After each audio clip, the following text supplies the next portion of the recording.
सुप्रभात विद्यार्थियों, BA part first के हिंदी साहित्य की इस कक्षा में आप सभी का ऑनलाइन क्लासेस में हार्दिक स्वागत है। ऑनलाइन क्लासेस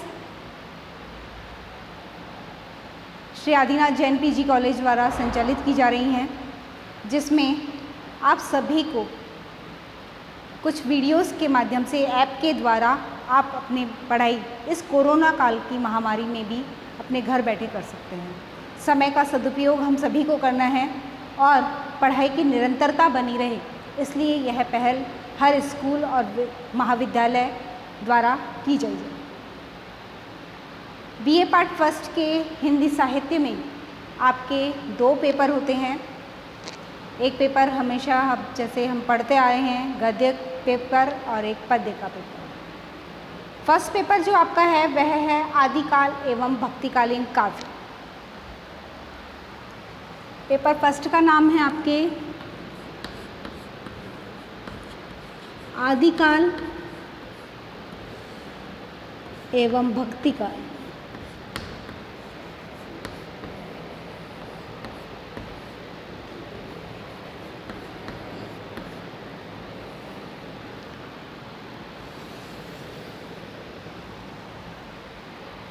आदिकाल हिंदी की शुरुआत, क्या इतिहास या हिंदी की भाषा की उत्पत्ति कहाँ से हुई, कहाँ से इसका साहित्य रचा गया, वह प्रथम पड़ाव माना जाता है आदिकाल से। आदिकाल आचार्य रामचंद्र शुक्ल ने इसका समय निर्धारित किया है 1050 से 1375। 1050 से 1375 संवत वाला जो समय है वह आदिकालीन साहित्य का माना जाता है। आदिकाल को हम सिद्ध सामंत युग,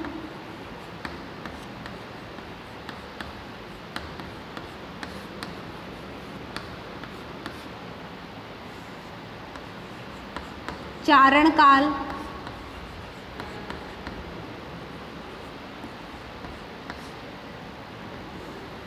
सिद्ध सामंत युग, चारण काल आदि नामों से भी जानते हैं।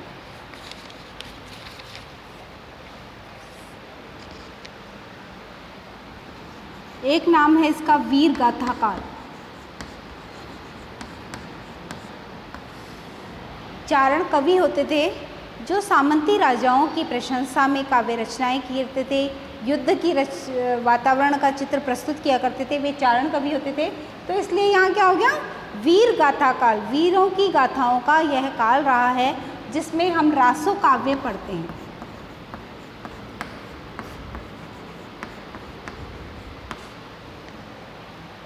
जिसमें कुछ धार्मिक रासो काव्य लिखे गए, कुछ जैन साहित्य लिखा गया, साथ ही साथ सिद्ध साहित्य इसमें समृद्ध रहा और नाथ साहित्य भी इसमें एक समृद्ध काल रहा।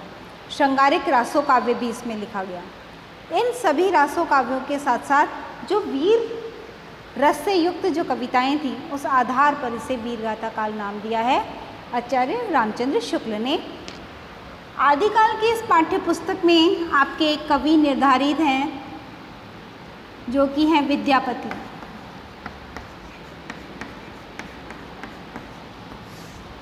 विद्यापति को मैथिली कोकिल भी कहते हैं।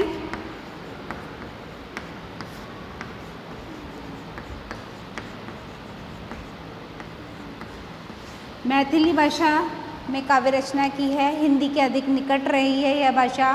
और यहाँ श्री कृष्ण को सबसे पहले वर्णित किया गया और उसका मानवीय रूप ही प्रस्तुत किया गया, देव रूप में उन्हें वर्णित नहीं किया गया। तो नायक नायिका के रूप में ही राधा कृष्ण की व्यंजना की है विद्यापति ने, और जयदेव से उन्होंने इस रूपरेखा को लिया है। तो आपकी पाठ्य पुस्तक में जो प्रथम पाठ है वह है विद्यापति का, जिसे हम मैथिली कोकिल भी कहते हैं। आदिकाल वीरगाथा काल भी रहा है, इसे संधि काल, चारण काल आदि नाम भी दिए गए हैं। सिद्ध सामंत युग भी इसे कहा गया है। और इसका जो समय है वह है संवत 1050 से संवत 1375 तक। ये आचार्य रामचंद्र शुक्ल द्वारा निर्धारित समय सीमा है जो कि सर्वमान्य रही है। आचार्य रामचंद्र शुक्ल एक आलोचक रहे हैं। हिंदी साहित्य का इतिहास नाम से पाठ्य पुस्तक लिखी है जिसमें हिंदी साहित्य के इतिहास को वृहत रूप में इन्होंने प्रस्तुत किया है और उसी आधार पर इन्होंने रासो काव्य के आधार पर ही वीर गाथा काल नाम सुनिश्चित किया है आदिकाल का, जिसका समय निर्धारित किया है संवत 1050 से संवत 1375 तक। अब आदिकाल में आपके विद्यापति हैं जो मैथिल कोकिल के नाम से जाते हैं। अन्य जो कवि आपके यहाँ निर्धारित हैं प्रथम पाठ्य पुस्तक में आदिकाल और भक्तिकाल में, अन्य जो कवि हैं वे सभी भक्तिकाल से लिए गए हैं। अब हम थोड़ी सी भक्तिकाल की रूपरेखा लिखते हैं। मैं इसे ऊपर लिख देती हूँ, विद्यापति मैथिली कोकिल, जो कि आपकी रचनाएं हैं। इसमें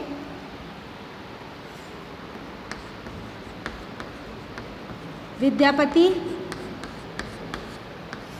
की रचनाएं आपकी पाठ्यपुस्तक में संकलित हैं जिन्हें मैथिली कोकिल भी कहा जाता है।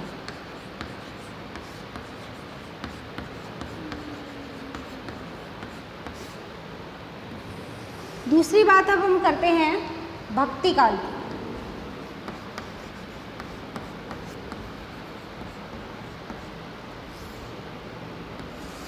सभी को पता होगा भक्ति किसे कहते हैं। ईश्वर की आराधना करना भक्ति है, कर्म करना भक्ति है,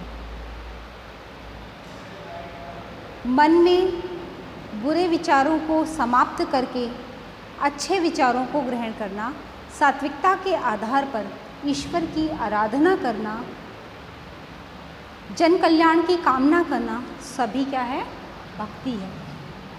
भक्ति काल का जो समय निर्धारित है वह है संवत 1375 से संवत 1700 तक।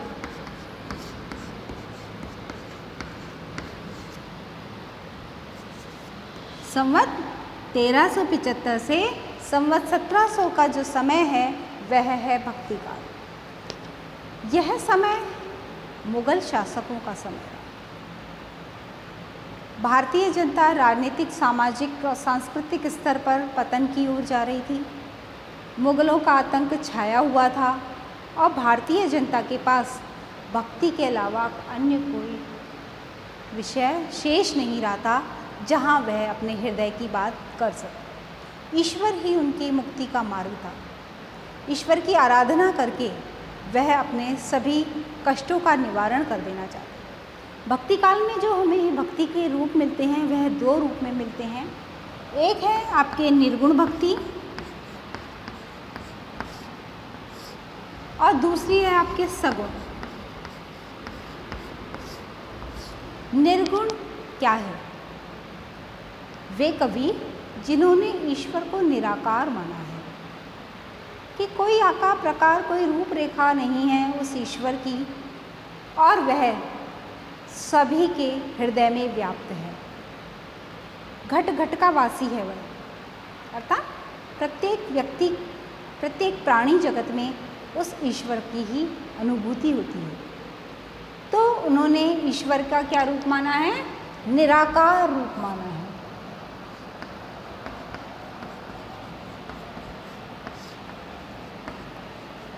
निराकार ईश्वर की आराधना की है। जबकि सगुण क्या करता है? साकार ईश्वर क्या, उसके आकार हैं, प्रकार हैं, किस रूप में किस वेशभूषा को वह धारण करता है उसकी व्यंजना की गई है, उसकी आराधना की गई है। निर्गुण भक्ति और सगुण भक्ति। भक्ति काल को हिंदी साहित्य का स्वर्ण युग कहा जाता है। यह क्या है? हिंदी साहित्य का स्वर्ण युग कहा जाता है। इतनी विविधता होते हुए भी यह क्या है? अपने आप में अप्रतिम बना है। विविधता हो गई प्रथम रूप में कि निर्गुण और सगुण दो प्रकार की भक्ति के रूप यहाँ मिलते हैं। निर्गुण कहता है कि ईश्वर निराकार है, प्रत्येक व्यक्ति में, प्रत्येक प्राणी में उस ईश्वर का साक्षात्कार होता है। दूसरा है सगुण। सगुण साकार ईश्वर की आराधना करते हैं, उसका रूप है, रंग है, वेशभूषा है, किस तरह से वह चलता है, कैसा दिखता है, वह सब क्या है, सगुण भक्ति के रूप हैं।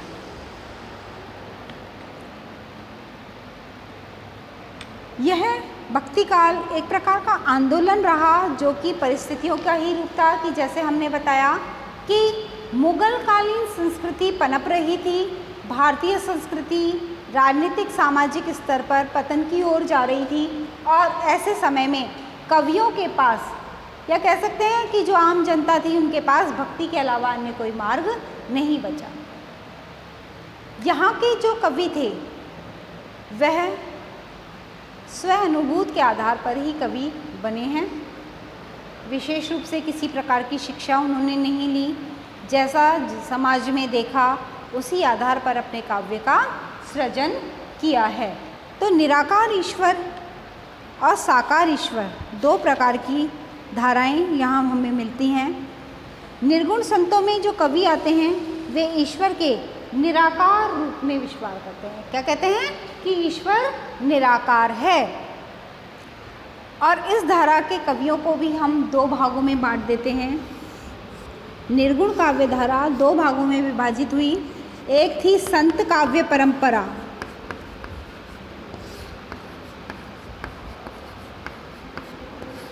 जिसे हम ज्ञानाश्रयी भी कहते हैं। दूसरी रही सूफी काव्य परंपरा,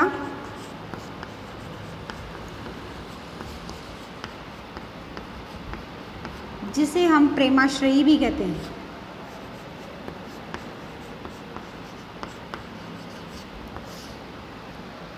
संत काव्य परंपरा में ज्ञान को प्रमुखता दी गई, सूफी काव्य परंपरा में प्रेम को प्रमुखता दी गई।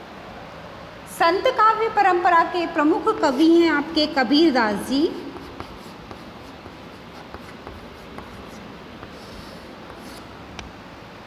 इन्होंने जातिवाद को समाप्त किया, गुरु की महत्ता का प्रतिपादन किया और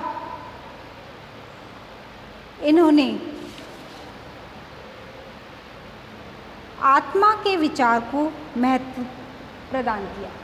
साथ ही साथ माया के विचारों पर भी अपने भाव व्यक्त किए। सूफी काव्य धारा जो कि कहती है कि प्रेम ही ईश्वर है, प्रेम के आधार पर ही ईश्वर की प्राप्ति की जा सकती है, उसके प्रमुख कवि जो आपके सिलेबस में है वह है जायसी। जायसी सूफी काव्य धारा के प्रमुख कवि हैं जिन्होंने पद्मावत महाकाव्य की रचना की है, जो कि अवधी भाषा का प्रमुख महाकाव्य है। कबीरदास जी संत थे, स्थान स्थान की भाषा का प्रयोग उन्होंने किया है, आम बोलचाल के शब्दों का इन्होंने अपने दोहों में प्रयोग किया है और इनकी भाषा सदुक कड़ी भाषा कहलाती है। सगुण या साकार ईश्वर मानने वालों में भी दो भाग हैं। एक राम काव्य परंपरा,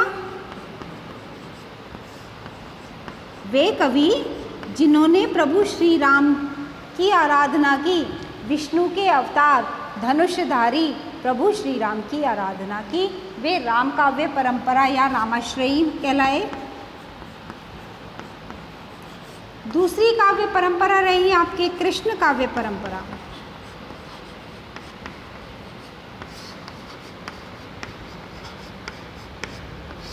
जिसे हम कृष्णाश्रयी भी कहते हैं।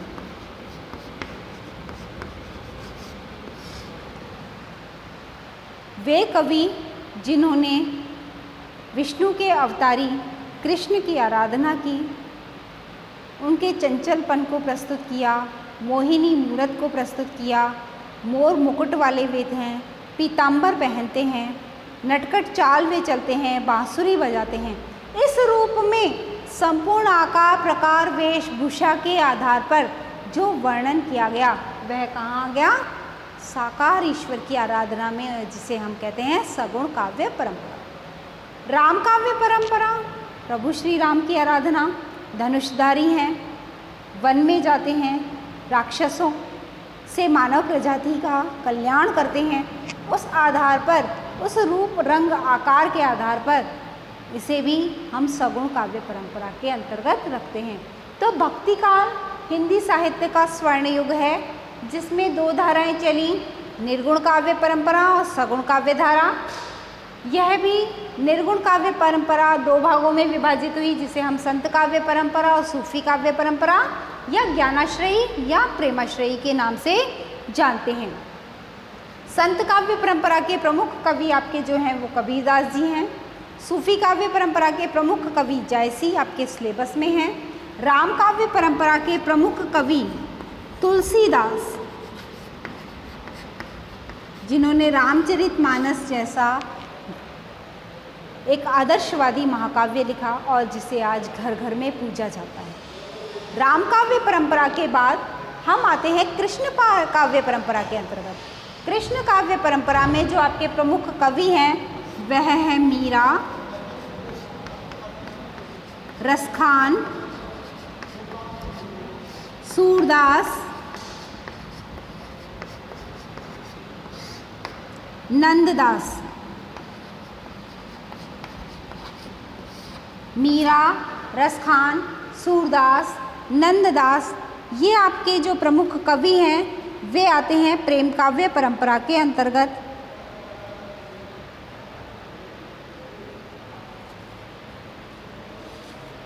प्रेम काव्य परंपरा या प्रेमाख्यानक भी हम इसे कह देते हैं, जिसमें जायसी हैं प्रमुख कवि। संत काव्य परंपरा के कबीरदास जी हैं और आदिकाल के प्रमुख कवि विद्यापति आपकी पाठ्यपुस्तक में निर्धारित है। तो प्रथम पाठ्यपुस्तक का जो नाम है वह है आदिकाल और भक्तिकाल, जिसमें प्रमुख कवि हैं विद्यापति, कबीरदास, जायसी, तुलसीदास, मीरा, रसखान, सूरदास और नंददास। नंददास जो कवि हैं वह अष्टशाप के प्रमुख कवियों में गिने जाते हैं, जिन्हें प्रमुख रचना है इनकी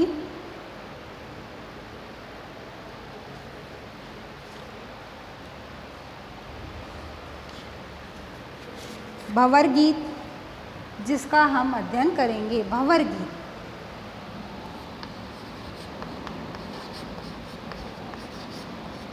निर्गुण पर सगुण की स्थापना का यह काव्य है।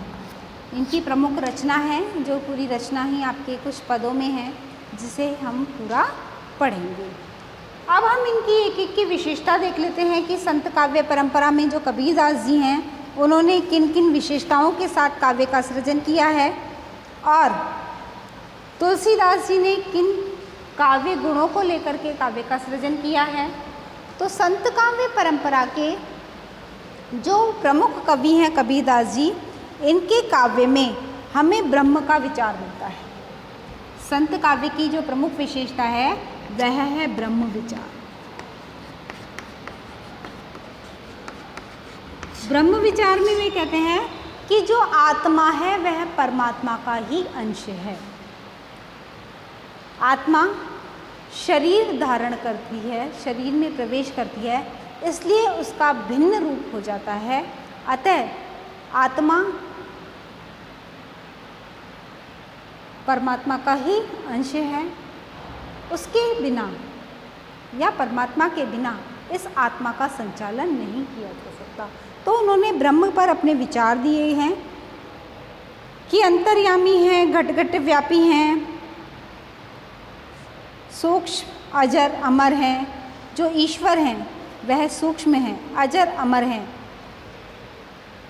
इसी प्रकार से उन्होंने आत्मा के विचार को भी निर्धारित किया है कि आत्मा और ब्रह्म दोनों एक ही रूप में हैं। आत्मा परमात्मा का ही अंश है।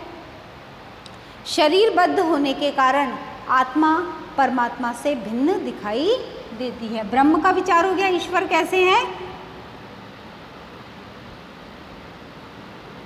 निराकार, अगम्य है, जिसके बारे में जाना नहीं जा सकता। और आत्मा का विचार दिया है। आत्मा कैसी है? आत्मा परमात्मा का अंश है।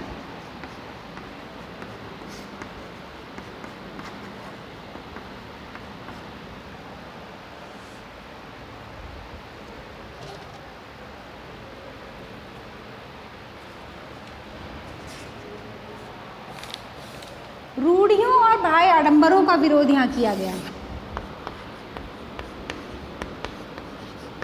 रूढ़ियों व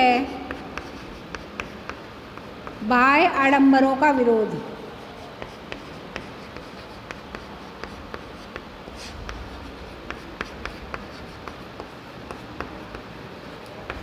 संत काव्य परंपरा में ब्रह्म विचार प्रस्तुत किए गए, आत्मा के विचार प्रस्तुत किए, लेकिन सामाजिक भावभूमि भी प्रस्तुत की गई, जिसमें समाज में व्याप्त रूढ़ियों और आडंबरों का खुलकर विरोध किया गया। कबीरदास जी ने समाज सुधारक की भूमिका भी निभाई है। वे कहते हैं, एक ज्योति में सब उत्पन्ना को ब्राह्मण को सूदा। जो हमारे यहाँ 4 वर्ण निर्धारित थे और संकुचित मान्यता के कारण शूद्र को काम के आधार पर अत्यंत ही निम्न समझा जाने लगा, तब वे कहते हैं कि सभी में एक ही ईश्वर का निवास है, तब वे छोटे या बड़े किस प्रकार से हो गए। तो सामाजिक आधार पर इन्होंने अपने कार्यों का निर्वाह किया। नाम स्मरण की महिमा, ईश्वर के नाम का स्मरण इन्होंने किया।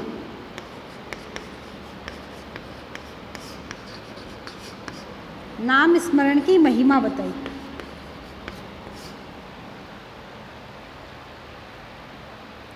कि संत काव्य की रचना एक विशेष अंग है। रामानंद ने गुरु मंत्र कबीर को दिया और राम नाम जो मंत्र उच्चारण है उसे किया। राम नाम आधार हम ये नहीं ले सकते कि उन्होंने विष्णु के अवतारी पुरुष की आराधना की, अपितु उन्होंने अपने परमात्मा को राम नाम दे दिया कि वह नाम स्मरण के आधार पर हमारे सभी कष्टों का निवारण करेंगे। उनके मंत्र उच्चार दिया और कबीरदास जी को इससे किससे मिला? रामानंद से।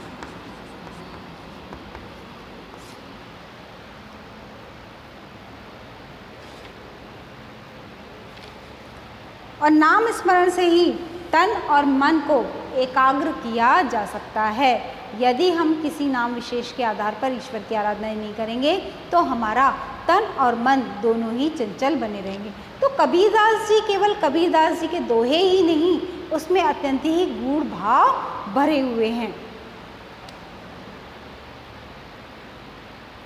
सद्दुक्कड़ी भाषा है, जन बोलियों और अनुभूतियों को अपना करके इन्होंने काव्य का सृजन किया है और आम बोलचाल की शब्दावली का प्रयोग करते हुए इन्होंने अपने विचारों को प्रस्तुत किया है।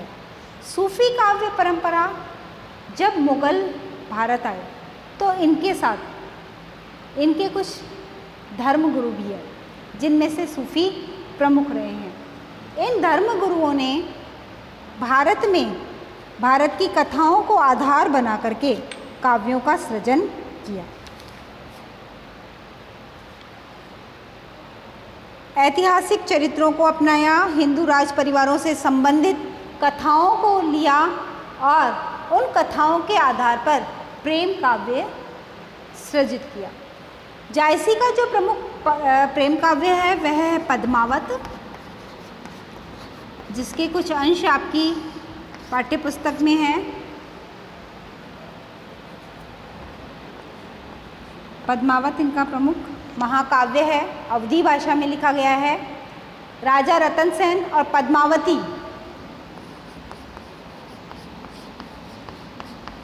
राजा रतन सेन व पद्मावती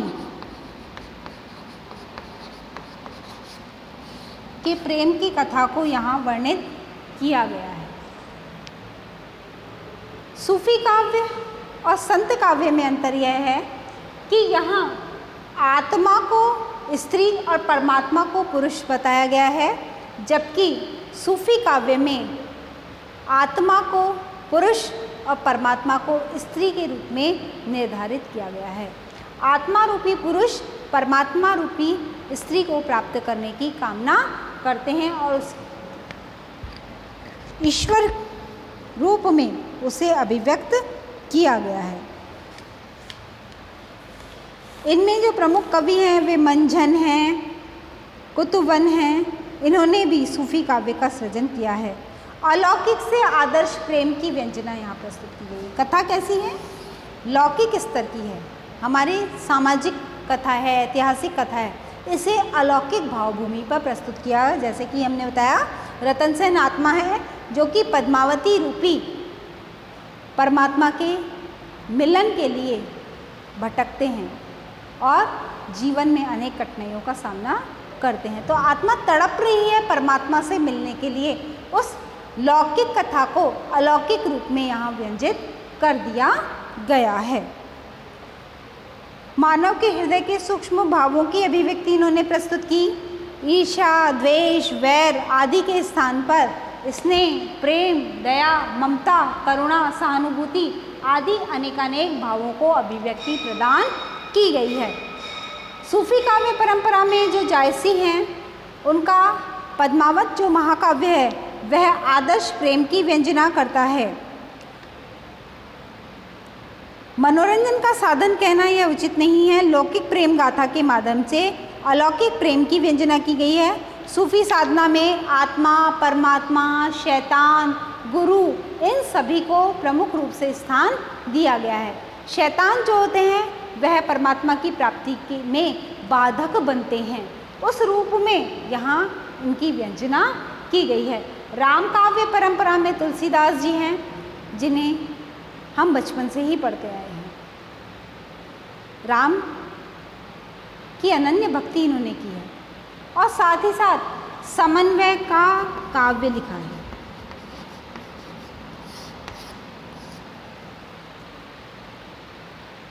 और इसीलिए इन्होंने रामचरितमानस जैसे आदर्श महाकाव्य की रचना की, जो हमें बताता है कि जीवन कैसा होना चाहिए।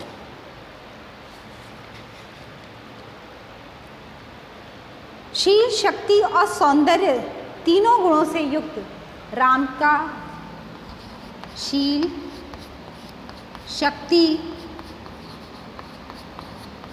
व सौंदर्य तीनों गुणों से युक्त प्रभु श्री राम की आराधना इन्होंने की है। इनके उपासक रहे हैं। शील, शक्ति और सौंदर्य के धनी प्रभु श्री राम की उपासना इन्होंने की है। मीरा, रसखान, सूरदास और नंददास ये सभी कृष्ण काव्य परंपरा के प्रमुख कवि हैं, जिनकी भक्ति में कुछ अंतर है। हम देखते हैं तुलसीदास जी की जो भक्ति है वह दास्य भाव की है, अर्थात ईश्वर स्वामी हैं और स्वयं ये उनके दास बने हैं। मीरा की जो भक्ति है वह माधुर्य भाव की है। मीरा की भक्ति कैसी है? माधुर्य भाव की है। माधुर्य भाव होता है जहाँ पति पत्नी जैसा संबंध ईश्वर और भक्त के बीच में बताया जाता है। तो मीरा उनकी विरहिणी पत्नी बनी है और प्रभु श्री कृष्ण उनके आराध्य देवता, उनके आराध्य पति बने हैं। रसखान ने सखा भाव की भक्ति की है। रसखान और सूरदास ने दोनों ने ही सखा भाव की भक्ति की, अर्थात ईश्वर उनके मित्र हैं, उनके साथ खेलते हैं, उनके साथ गायें चराते हैं। उस रूप में रसखान और सूरदास ने उनकी भक्ति की है। मीरा की भक्ति माधुर्य भाव की रही है। ईश्वर की विरह वेदना में वह दिन रात रोती हैं, तड़पती हैं। साथ ही साथ जो मीरा हैं वह विरहिणी भी हैं और ईश्वर से निरंतर मिलने की कामना भी उनके हृदय में बनी रहती है। तो सबसे ज़्यादा जो विशद रूप हमें मिलता है वह कृष्ण काव्य परंपरा का मिलता है, जहाँ संपूर्ण प्रकृति चित्रण भी हमें दिखाई देता है। कृष्ण के भिन्न भिन्न रूपों के साथ अनेक अनेक कवियों ने अनेक अनेक अनुभूतियों को व्यंजित किया है। तो आपके भक्ति काल में प्रमुख कवि हो गए जायसी, विद्यापति, कबीरदास, जायसी, तुलसीदास, मीरा, रसखान, सूरदास और नंददास। तो निर्गुण और सगुण दोनों प्रकार की भक्ति हमें भक्ति काल में मिलती है। कुछ ज्ञान के आधार पर है भक्ति, कुछ प्रेम काव्य परंपरा में, कुछ राम काव्य धारा में और कुछ कृष्ण काव्य धारा में। इन सभी के आधार पर यह जो भक्ति काल है पूरा एक विशद साहित्य बन के आया है और इसीलिए इसे स्वर्ण युग की संज्ञा दी गई है। भक्ति काल का जो समय है वह है संवत 1375 से संवत 1700 तक। यह आचार्य रामचंद्र शुक्ल द्वारा दिया गया है जो कि सर्वमान्य है।